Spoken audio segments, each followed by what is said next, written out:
बहुत जरूरी है कि जनता इस बात को समझे कि ये नॉर्मल चुनाव नहीं है, ये लोकतंत्र को बचाने का, संविधान को बचाने का चुनाव है और इसको लड़ना और जीतना बहुत जरूरी है। ये चुनाव 2-3%, 5% और बाकी हिंदुस्तान के बीच में चुनाव है, और जो बाकी हिंदुस्तान चाहता है वो इस मैनिफेस्टो में है, और जो 2% चाहता है, जो अदानी जी चाहते हैं, वो आप उनका मैनिफेस्टो देख लीजिए, आपको पता लग जाएगा। उसमें उनकी रिक्वेस्ट लिस्ट पूरी की पूरी आपको मिल जाएगी।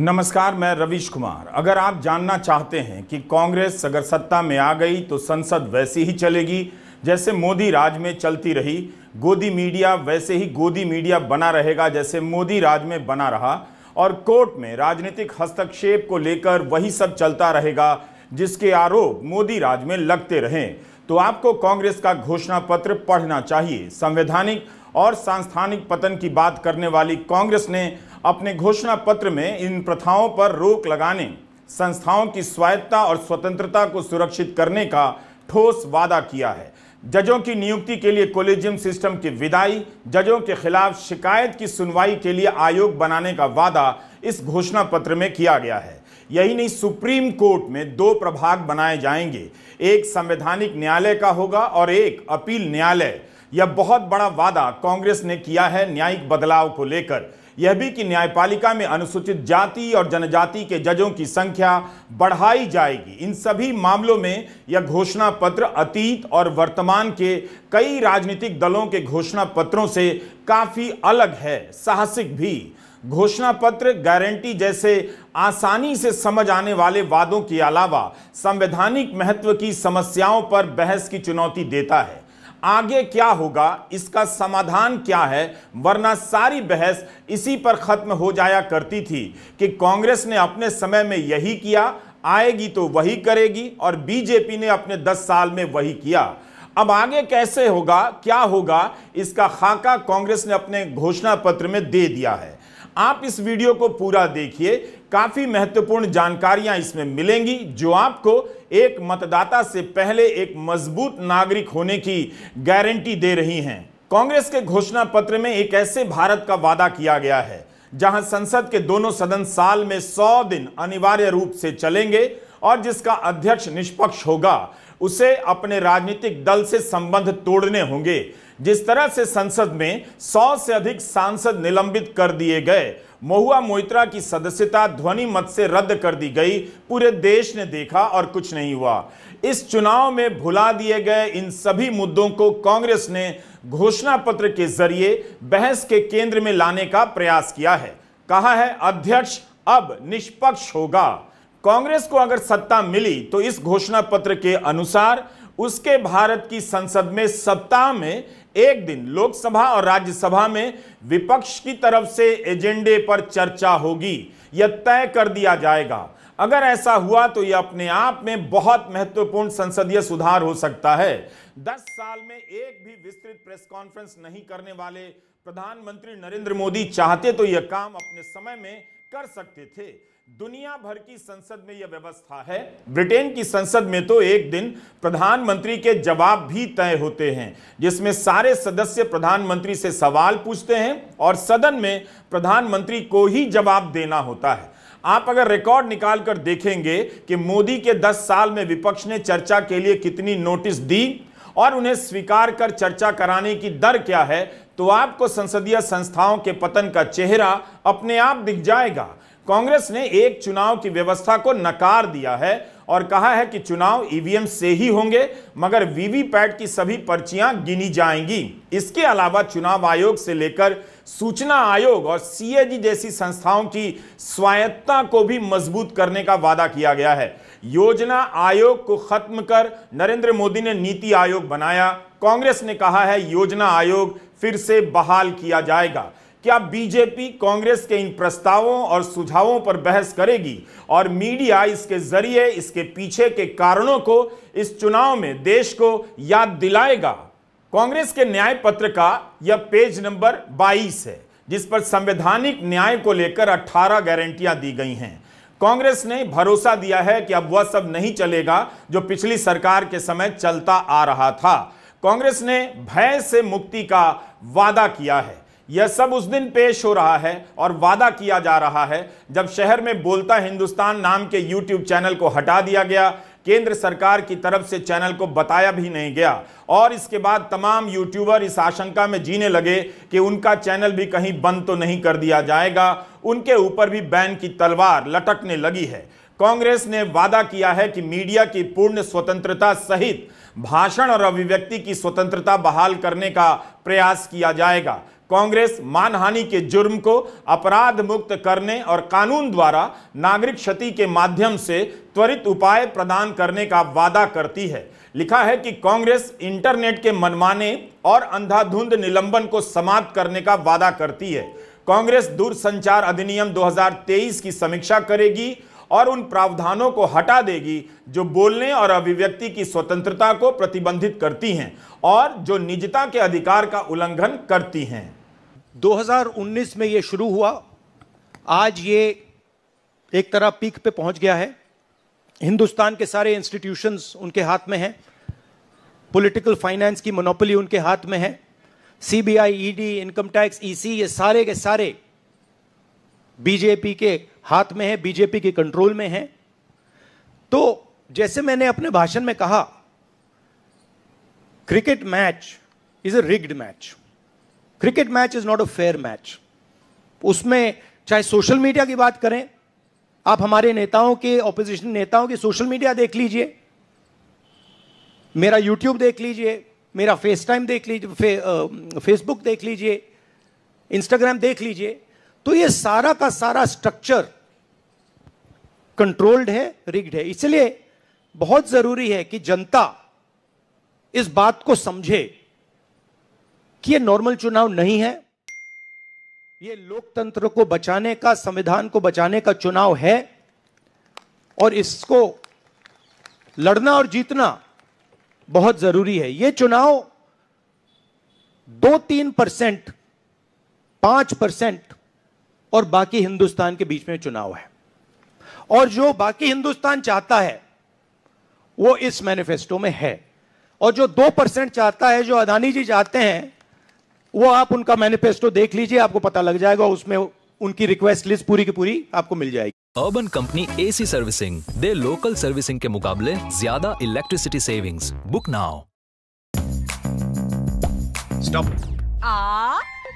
तुलसी से टेढ़े मेढ़े दांतों को सीधा करना इज एज इजी एज घर बैठे ऑनलाइन फार्मेसी से ऑर्डर लेके मटकना। टेढ़े मेढ़े दांत या टीथ गैप इश्यूज फिक्स करो with Tootsie clear aligners and it's easy to use and easy on the pocket. अब स्माइल फिक्स करना है easy peasy Tootsie. Download the Tootsie app and book a scan now.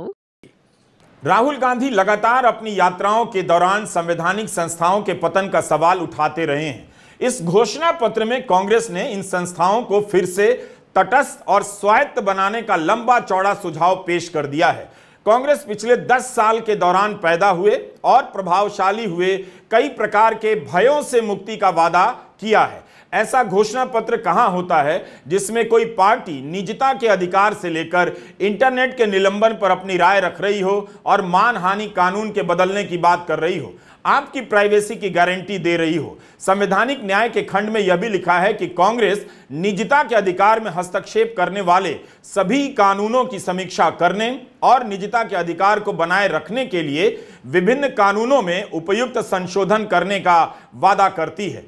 Congress लोगों के शांतिपूर्वक एकत्र होने और संगठन बनाने के अधिकार को बनाए रखने का वादा करती है। एक राजनीतिक दल संगठन बनाने के अधिकार का वादा क्यों कर रहा है, यह समझना बहुत जरूरी है। कांग्रेस वादा करती है कि भोजन और पहनावे, प्यार और शादी और भारत के किसी भी हिस्से में यात्रा और निवास की व्यक्तिगत पसंद में हस्तक्षेप नहीं किया जाएगा। सभी कानून और नियम जो अनुचित रूप से हस्तक्षेप करते हैं उन्हें रद्द कर दिया जाएगा।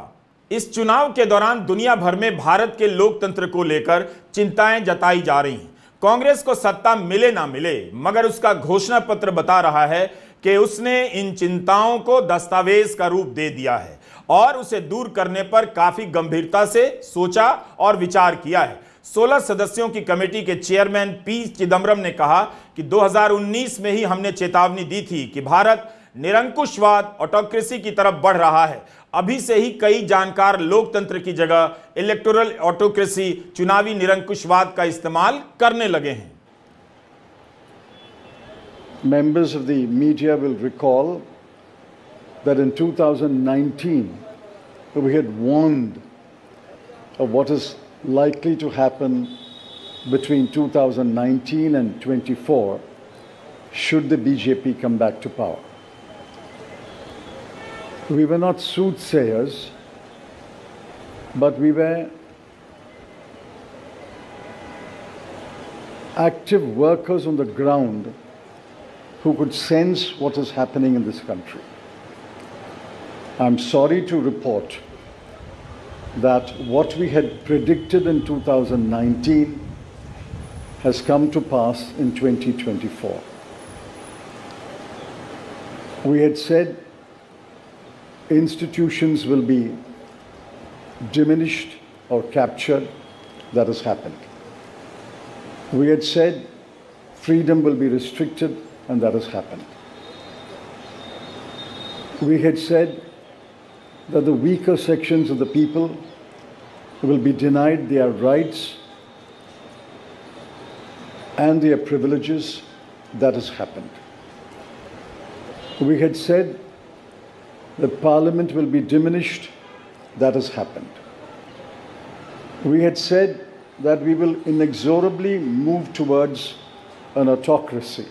We are already described as an electoral autocracy by many thinkers of the world. That has happened. While we are unhappy that what we had predicted has happened, we have in this manifesto suggested bold measures to reverse the damage that has happened in the last 5 to 10 years. कुछ हफ्ते पहले कांग्रेस अध्यक्ष मल्लिकार्जुन खड़गे ने कहा था कि मोदी राज के 10 साल में 400 से अधिक विधायक दूसरे दलों से बीजेपी में आए।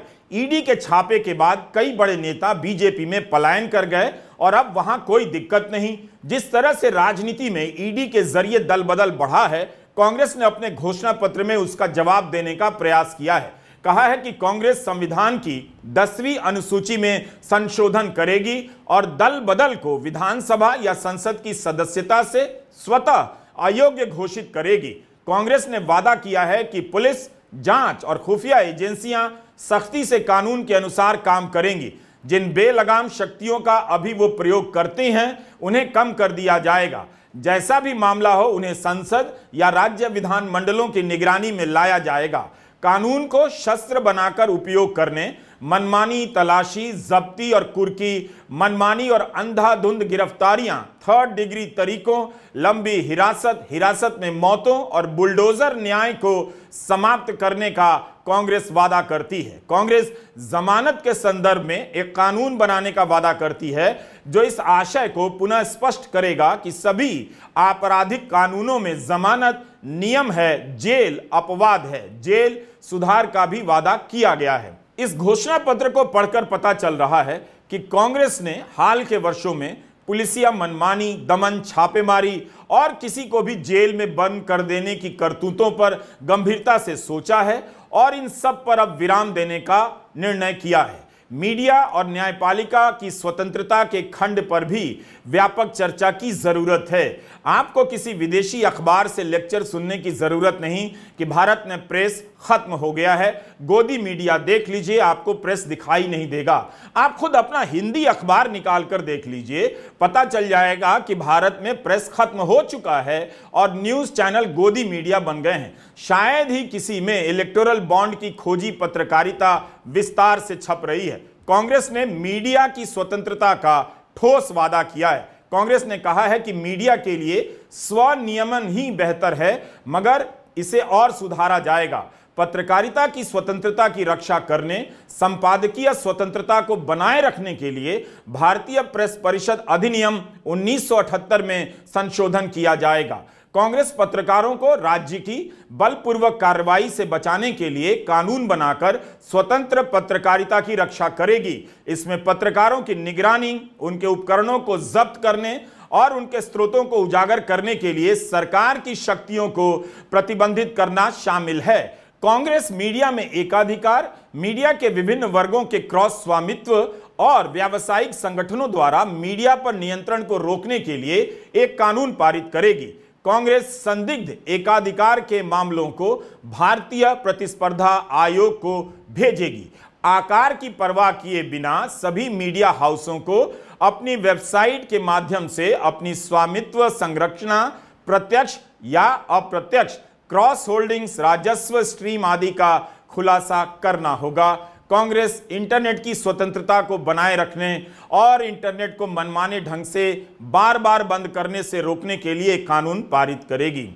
सर, सामान एक हो या अनेक, प्रोफेशनल हाउस शिफ्टिंग हो जाएगा। Porter packers and movers, house shifting है, हो जाएगा। Hi everyone and welcome to my space. So I realized at a very young age that interior तो इन वादों से समझ में आता है कि मोदी राज के 10 साल की करतूतों को पलटने का कांग्रेस ने गंभीरता से निर्णय किया है। एक परिपाटी जो चली आ रही है उसे अब विराम देने का निर्णय किया है। इन सभी को सुनिश्चित करने के लिए कांग्रेस ने एक बड़ा वादा यह किया है कि सेंसरशिप के सारे रास्ते बंद कर दिए जाएंगे।